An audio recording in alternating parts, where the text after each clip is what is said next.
कि दिल्ली की जनता ये मन बना चुकी है कि अगली सरकार जो है वो भारतीय जनता पार्टी की होगी।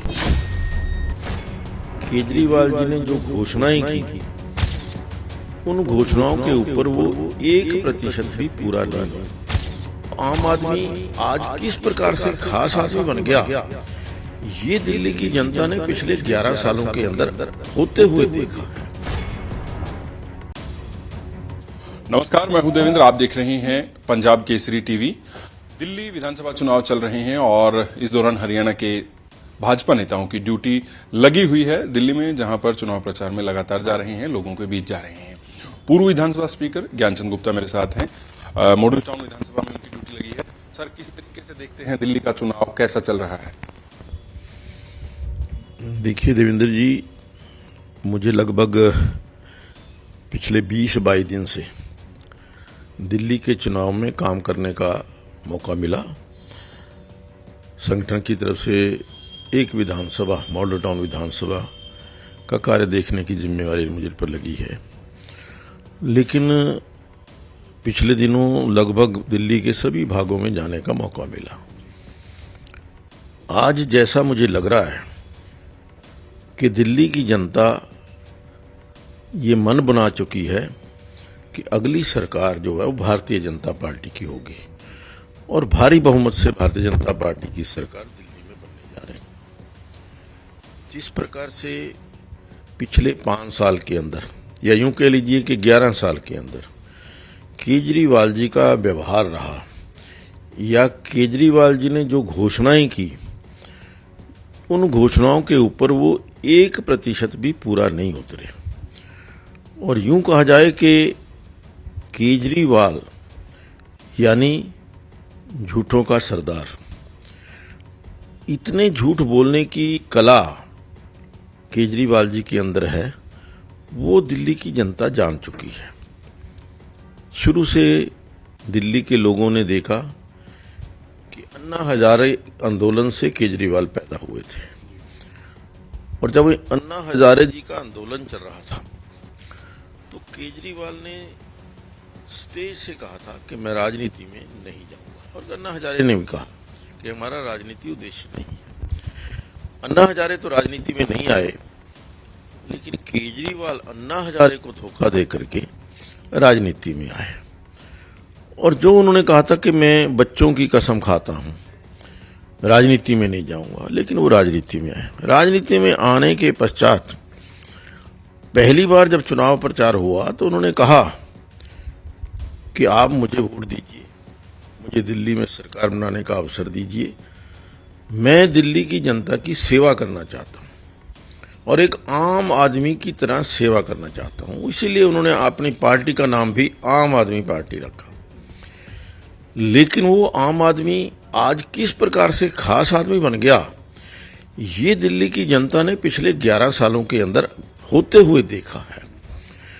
वो अरविंद केजरीवाल जिसने कहा था कि आप मुझे चुनाव जिता करके भेजिए, मैं कोई भी सरकारी गाड़ी नहीं लूंगा।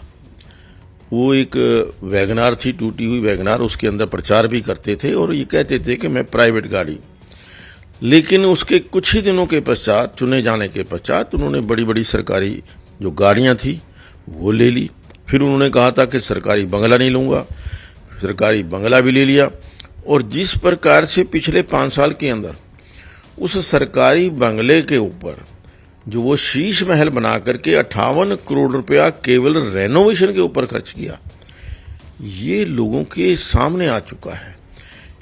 ऑडिट जनरल की रिपोर्ट के अंदर ये सामने आ चुका है कि एजी ने कहा कि 58 करोड़ रुपए का जो खर्चा हुआ और उसके अंदर भारी भ्रष्टाचार हुआ, उसके अंदर कोटेशन के ऊपर सारा ज्यादा से ज्यादा काम कराया गया।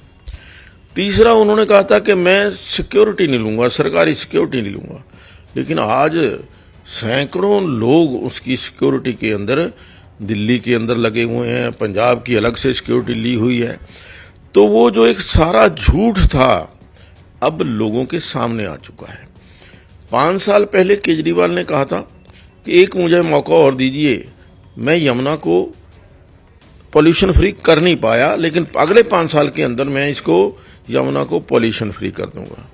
लेकिन आज जो यमुना का हाल है उसका दोषारोपण हरियाणा प्रदेश के अंदर ऊपर कर रहे हैं कि हरियाणा प्रदेश के लोगों ने यमुना के अंदर जहर मिला दिया है और दिल्ली के लोगों को जहरीला पानी पीना पड़ रहा है। इस प्रकार के गंभीर आरोप, तथ्यहीन बेबुनियाद आरोप वो हरियाणा प्रदेश के ऊपर लगाते हैं। वो अपनी रिस्पॉन्सिबिलिटी को हरियाणा प्रदेश के ऊपर शिफ्ट करना चाह रहे हैं। लेकिन आज दिल्ली की जनता जान चुकी है, केजरीवाल को पहचान चुकी है। उससे पिछले 5 साल के अंदर जिस प्रकार से आम आदमी को धोखा दिया, गरीब आदमी को धोखा दिया,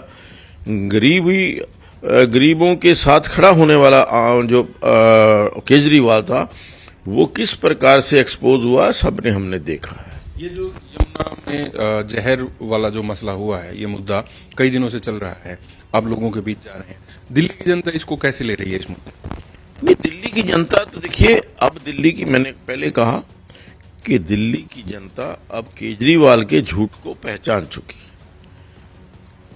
हमारे मुख्यमंत्री कल नायब सिंह सैनी जी अपने यमुना के बॉर्डर पर, जहां हरियाणा में यमुना का पानी आता, वहां जाकर उन्होंने खुद पानी पी करके कि वहां कोई जहर किसी प्रकार का शुद्ध पानी जो है वहां से आ रहा है, लेकिन अगर पॉल्यूशन है तो वो दिल्ली के अंदर है। केजरीवाल दिल्ली के अंदर यमुना का पॉल्यूशन ठीक नहीं कर पाए, इसलिए वो दोषारोपण हमारे ऊपर, हरियाणा के ऊपर डाल रहे हैं। लेकिन मैं समझता हूं कि ये सारी चालें उनकी नाकाम हो चुकी हैं और अगले 5 तारीख को दिल्ली के अंदर भारतीय जनता पार्टी की सरकार भारी बहुमत से बनने जा रही है और मेरा ये अनुमान है कि कम से कम 50 सीटें भारतीय जनता पार्टी की आएंगी। किन चीजों से हैं, अगर जिस तरीके से आप कह रहे हैं कि लोग बदलाव करना चाह रहे हैं, तो क्या ऐसी चीज उनको लगी कि जो वादे किए गए थे वो पूरे नहीं हुए या कुछ और?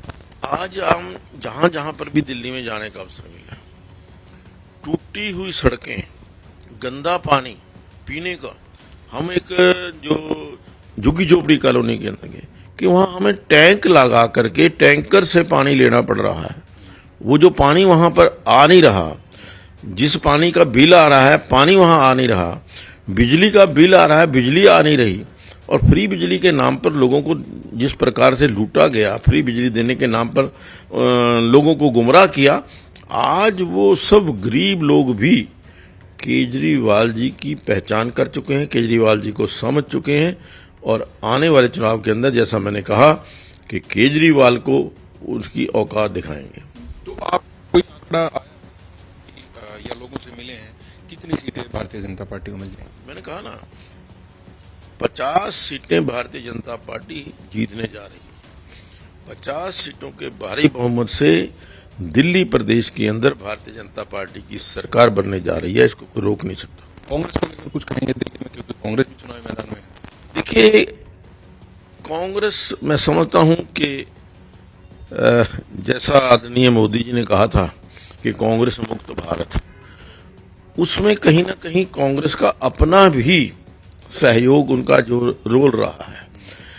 आज कहीं कांग्रेस पार्टी दिल्ली में चुनाव में नजर नहीं आ रही, कहीं ना कहीं वो आम आदमी पार्टी के साथ मिली हुई नजर आ रही है। अपने आप को मिटा करके, अपना वर्चस्व मिटा करके वो आम आदमी पार्टी को सरकार में लाना चाहती है।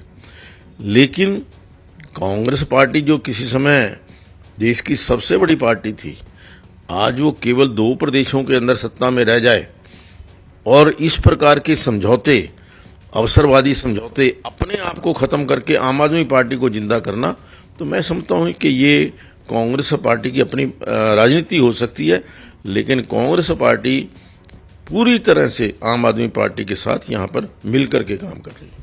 बहुत बहुत शुक्रिया सर। पूर्व विधानसभा स्पीकर ज्ञानचंद गुप्ता मेरे साथ थे और दिल्ली चुनाव में जिस तरीके से ड्यूटी लगी है उनको लेकर बात की। मैं हूं देवेंद्र, कैमरा के पीछे मेरे सहयोगी विशाल। नमस्कार।